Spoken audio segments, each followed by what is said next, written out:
So today I want to do something a little different, and today I'm going to talk about music.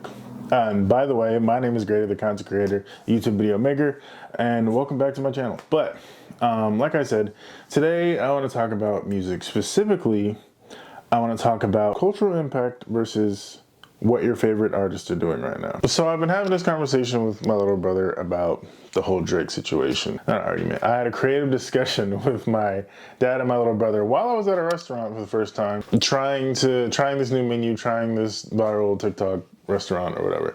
So people were staring at me at the restaurant as I was trying to have this heated conversation, but that was around when the beef started happening, maybe like 3 days before Not Like Us dropped. This kind of got re-sparked because I had a conversation with a guy on Instagram about Chance the Rapper and his Big Day album. But that's just to kind of set the preface of why I'm talking about what I'm talking about. Secondly, I feel like I can have some sort of an opinion on music. I make music. I just need you to wish you. I've helped other people make music. Granted, that doesn't give me like a master class in music or music theory or any of those things, but I feel like I just have a little bit to say when it comes to these kinds of things. So there's that. More preference, I guess I'll start with the whole Instagram discussion. So basically, Chance the Rapper had posted about one of the songs that was on his album, The Big Day, like the 7-year anniversary or 5, I can't remember. It's an anniversary of one of the songs where he performed live. One of the comments was the guy saying, oh yes, everybody loved this album, this is underrated and overhated. And I said, I don't know about that. Get the gist of the conversation. The guy's logic was all over the place, and I'm not gonna blast him or anything like that. He was saying that I probably listen to gangster rappers or looting and shooting, dumbed down rappers, essentially, which invalidates my opinion about Chance the Rapper. A bunch of people liked his comment about liking the album, so that invalidates my opinion. I probably prefer rappers without substance or don't have any lyricism or don't have a positive message. Again, his logic was all over the place. Who I listen to doesn't really matter if I have a certain opinion about an album. The message of positivity, regardless of how good that message may be, it can still come across bad or come across corny. For example, everybody's been to a school assembly, just about everybody. I don't know about Gen Alpha and Gen Z, they kind of did away with those school assemblies, but you've been to a school assembly, if you're in your 20s, maybe 30s, about not doing drugs, about not doing cigarettes. I know that was a big one. Gun safety, gun violence. Stop! Don't touch! Leave the area! Tell an adult! Yeah! Like, either way, you've been to some kind of assembly. Sometimes they had puppets, sometimes they had people doing improv, sometimes they had music. Regardless of the message, it comes across corny, i.e. the DARE program, if anybody knows, which, just a little tidbit, it actually led people to do more drugs because of the DARE program, and it was widely seen as a failure, but I'll get back to that some other video. All this to say that my opinion is bad, and a lot of people here like the album, so everybody likes the album. For those of you who don't know, The Big Day, Chance the Rapper's 4th album, was incredibly controversial, I should say. He fired his manager over it. He was getting heavily criticized for a song on there called Hot Shower. He was getting heavily criticized for being corny. Shortly after that, he was on this Netflix hip-hop show. I can't remember the name of it right now. I'll probably pop it up right here. He was hypercritical of people for having a gimmick, hypercritical of people for being corny, was trying to like oversee some other dudes, like how he portrays Christianity and stuff like that. He was basically just seen as a bit of a douche on the show, and people were pointing that out. He was like, why don't you rap like that? Because that sounds like who you really are. We're getting the vibe that you're being somebody that you're not.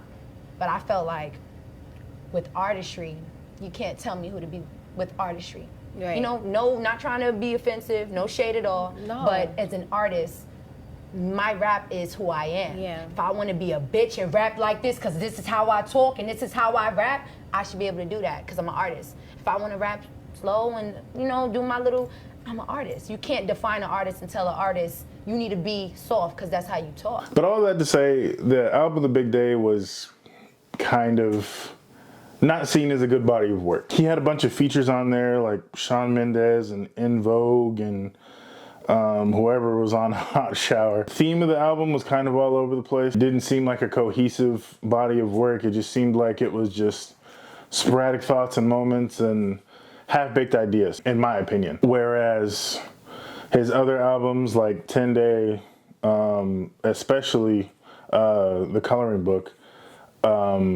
seemed like cohesive, seemed like all along the same thought process. While 10 Day being a bit more sporadic as his first body of work, Coloring Book album seemed mature. It seemed well thought out. It was structured. How the songs kind of go into each other. His thought process on the features. Just everything about that album was just cohesive and came out at a perfect time.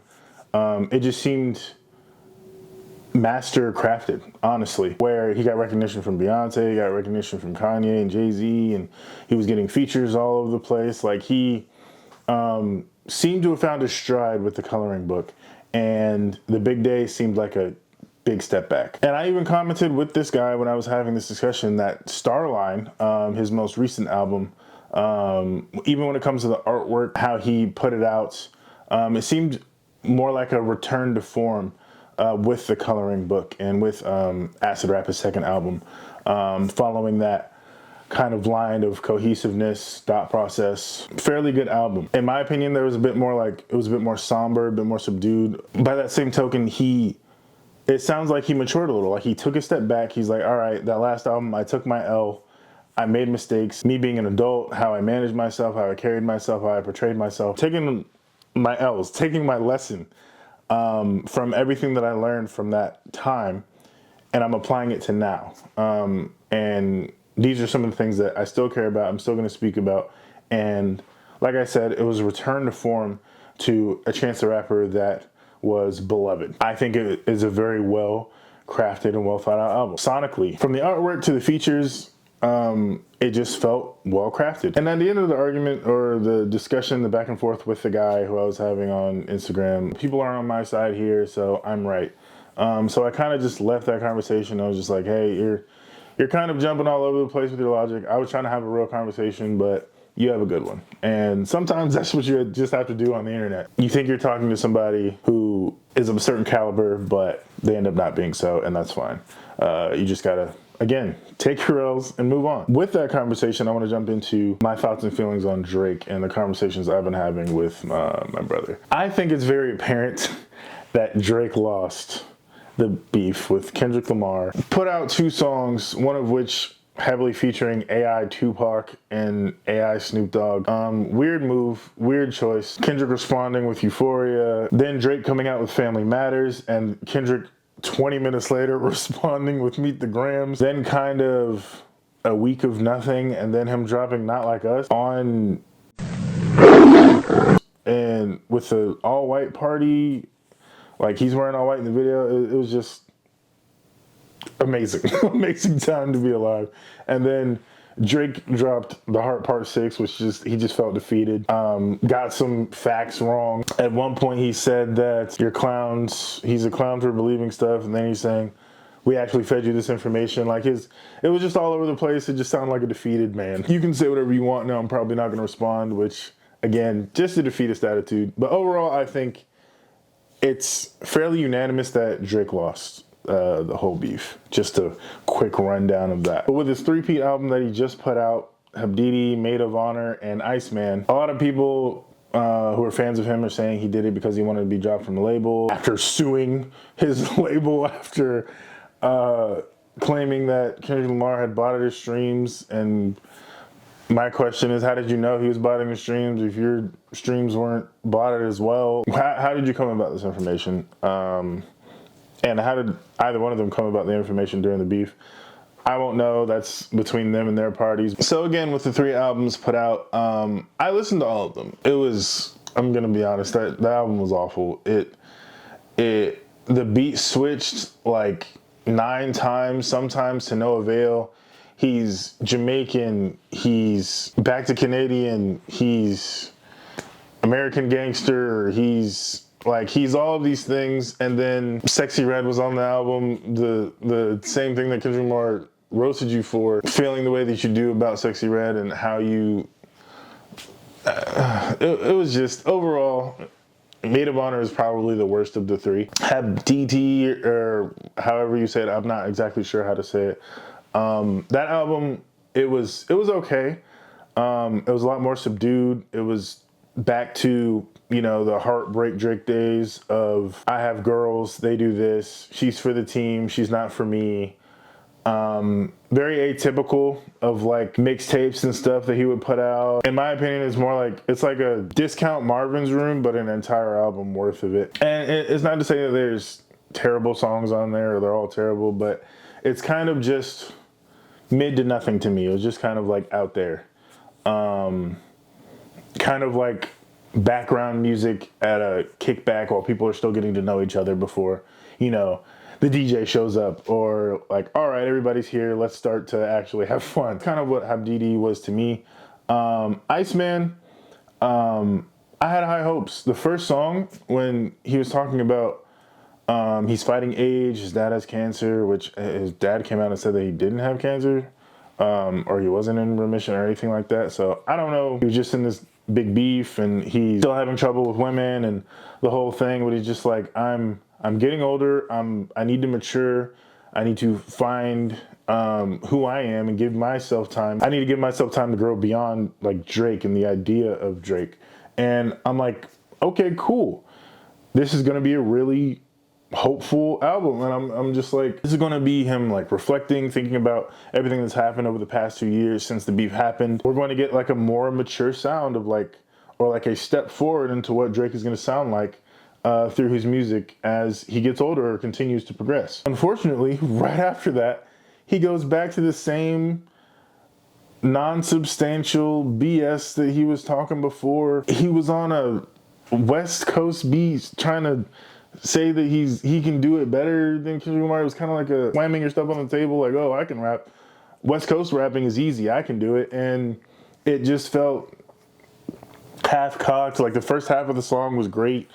And then when it switched, it's just like, what is this, man? We went from like, you and your homies holding up gun, aiming at the camera, like, oh yeah, we got this, to playing hopscotch and doing beats on the high school table. I was just like, what is this? And then Janice STFU, which is supposed to be the single, or like pushed as the single, it's arguably one of the least mature and objectively worst songs on the album.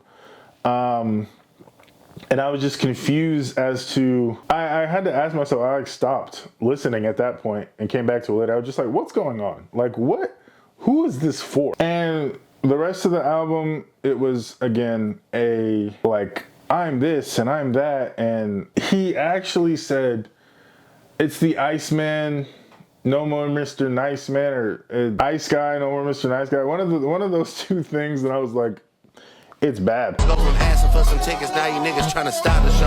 Ironic, cause the Iceman was a nice man, now I'm hot and cold. The Shebang song, which other people are claiming like that's the club single for the clubs. The Manish on the beat, Shebang, something and something a dang, the dang. It was. I don't know the words. It's like quintessentially Drake, but at his worst form.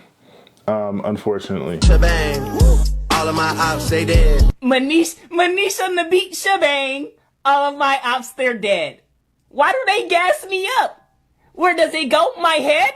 This nigga sucks! And the conversation I was having with my brother, he was just like, even the songs that are mid or bad are still better than some other artists' best. To his credit, correct. You can say that about a lot of artists. I'm gonna say any artist. You can say that about a lot of artists. Like, a lot of Kendrick Lamar's worst songs are better than a lot of commercial rappers' songs. I can say that about Jid or Guap Dad. Like, a lot of their quote-unquote bad songs are well-crafted, well-orchestrated, arranged beautifully. Jid's ability to create cadence with his voice. He creates like melodies through rapping, which once people like understand how good Jid is at rapping and composition, that they'll figure it out one day. But Jid is a very, very acute rapper. At the crux of all of this, I just want to say, you don't have to listen to music if it's bad, even if they're your favorite artist. And again, I talked about Chance in the beginning because I love Chance the Rapper. I found out about him through his Hey Mom music video from 10 Day. It was recommended to me on YouTube in like 2012 or 2013 or whatever. I'm like, who is this dude? Found out he had a mixtape. I downloaded the mixtape, listened to the whole thing. I was like, he's good. He has a lot of great songs on there, like Prom Night, Brain Cells. It's a mixtape that he crafted over the 10 days he got suspended for, I think, drug possession. From there, I started listening to him more and more. Then he put out Acid Rap. Then he put out Juice, which everybody loves Juice. He put out Acid Rap. And I just kind of followed the journey from there. So I grew up with this artist a whole 13 years later. Even being a part of Chance the Rapper's journey, or him being a part of mine, however you want to phrase it. As much as I love him as an artist, I can still be critical about the big day. I can still be critical about the songs that aren't very well crafted or aren't very good. The features weren't great, or sonically it sounds less than compared to his other songs. So even with somebody who I care about, I can be critical, and I don't have to listen to the songs that I don't want to listen to. I've had his whole albums on my stuff, but the songs that I don't listen to or the songs that I don't like, I've taken them off the album. If I can listen to 6 or 7 really good songs and get rid of the other 5 that don't really speak to me or don't really move me, I can do that as a listener, as a consumer of music. Same thing with Drake. Like, I used to be a Drake fan. I stopped listening to what Drake had to say after Views. I listened to Views probably 2 or 3 times, trying to like it. I didn't like Views. A lot of his albums I've listened to through like one time, at least one time. I give every artist the listen through one time. And not a whole lot of his music spoke to me. Everything pre-Views. More Life felt like a cash grab. Honestly, never mind. It was awful. Certified Lover Boy. It just kind of kept going down for me. If you're reading This Is Too Late, I listened to quite a bit. I like that album. But everything else outside of that, it was just not great. Like, if I want to listen to good Drake, I go to Take Care. Take Care was probably the album I listened to the most with Drake. After Views, it just felt like he wasn't talking about anything anymore. The music that he was making was less substantial. It was more commercial. It was for the clubs. It was for the singles on the radio. It was for all that stuff. And he even complains about like not being good enough for the radio when that's how he made his, like, some radio stations still to this day play Best I Ever Had, which more power to him. It doesn't even sound like the Drake from today. But in Iceman, he's complaining about everything. And it just feels like he's shifting the blame towards all these outside factors, his label, the girls who he was involved with. It's Kendrick's fault. It's A$AP Rocky's fault. It's Rick Ross's fault. It's everybody else's fault. Joe Budden's fault that all this stuff happened, but not necessarily his. Drake had an opportunity to mature as a 40-year-old rapper. He had the ability or a chance to mature, to move on, to accept his L gracefully. And even like the moves that he made right after the beef, like deleting all of the beef songs from his channels and stuff, suing his label. Like, as soon as he sued his label, I was like, okay, you absolutely certified the loss there, because the whole thing was to keep it rap, keep it hip hop, keep it inside of music. As soon as you step outside of music, that's when issues start to occur. There's only 2 routes you can take. You can take the Chance the Rapper route of taking your L, moving on, maturing, and kind of finding the things that made you the artist that you were and returning to form. Or you can take the Drake route and put out whatever, whenever. It's everybody else's fault but mine. It's all these external factors and not me, the artist, who's putting out the music. Let down your real core audience of people who were expecting more and you fell flat. But that's just my opinion. Let me know what you guys think in the comments below. Do you think Drake won the beef? Do you think Kendrick won? Do you like Chance the Rapper's Big Day album and I'm just a complete dum-dum? Let me know what you guys think and feel in the comments below. I'm willing to hear it all, willing to hear all opinions. Maybe I'll do a couple more of these off-the-cuff videos. I mean, I have a lot of opinions about a lot of things, but I like these, just kind of hearing my thoughts And you guys can take them and run with them however you guys feel. My name is Grader, content creator, and I will catch you guys in the next video. But whatever you do, whenever you're doing it, hope you make it great. Peace, y'all.